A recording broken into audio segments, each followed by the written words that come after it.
আলাইকুম সবাইকে, আশা করছি আপনারা সবাই ভালো আছেন। আলহামদুলিল্লাহ আমরা অনেক বেশি ভালো আছি। তো এটা দেখে তো বুঝেই গেছেন আজকে একটা ইন্টারেস্টিং রেসিপি বানাবো, সেটা হলো ভাপা ইলিশ। তো ভাপা ইলিশ বানানোর জন্য এটা পুরো ভিডিওটা লাস্ট পর্যন্ত অবশ্যই দেখবেন। তো শুরু করা যাক। তো প্রথমে আমি সর্ষের যে কালো সর্ষেটা আছে এটা ভিজিয়ে দিলাম, আর সাদা সর্ষেটা যদি থাকে ওইটাও ভিজাতে পারেন, এটা আপনার কাছে। তো এদিকে আমি একটা নারকেল নিয়েছি, এটাকে অর্ধেকটা আমি কুড়িয়ে নিব। তারপর নিয়েছি একটু টক দই। তো কুড়ানোর পর এই বাটিটার মতন যে টিফিন বাটিগুলো থাকে সেই বাটির মধ্যে দিয়ে দিবেন। তো এদিকে আমি ইলিশ মাছ ভেজিয়েছিলাম 4 টুকরোর মতো দেব।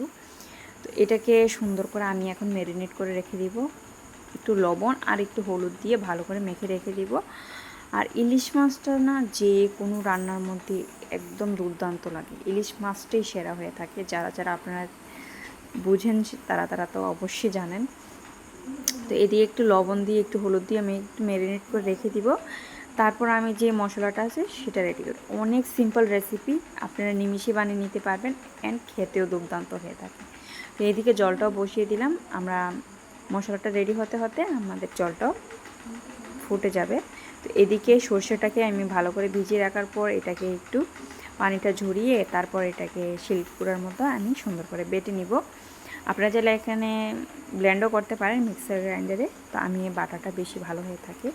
তো সুন্দর করে এটা বেটে নিলাম। বেটে যে নারিকেলটা আছে এটাকেও সুন্দর করে অর্ধেকটা নিয়েছি, এটাকে একটু আড়াছাচা করে নিব যাতে সুন্দর করে এটার টেস্টটা বের হয়। তো এদিকে আমাদের নারিকেলটা রেডি হয়ে গেছে। তারপর সর্ষেটাও দিয়ে দিলাম, নারিকেল সর্ষেটা।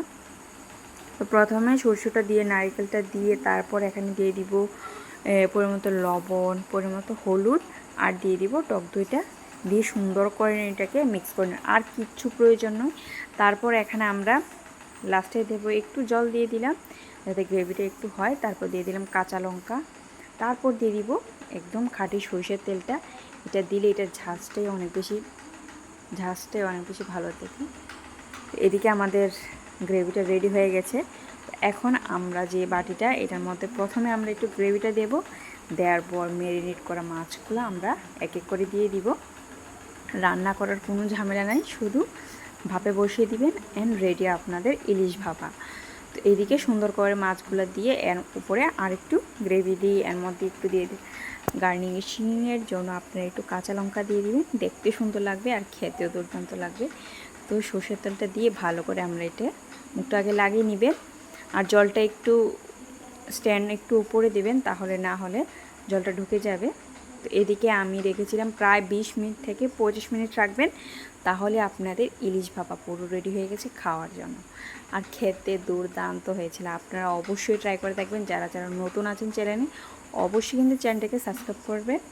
তো এদিকে আমার ইলিশ ভাপাটা দিয়ে গরম গরম ভাত দিয়ে দুর্দান্ত হয়েছে, খেয়ে ট্রাই করবেন। আর আজকের ভিডিওটি এই পর্যন্ত। ভালো লাগলে লাইক কমেন্ট শেয়ার করবেন, and thank you for watching.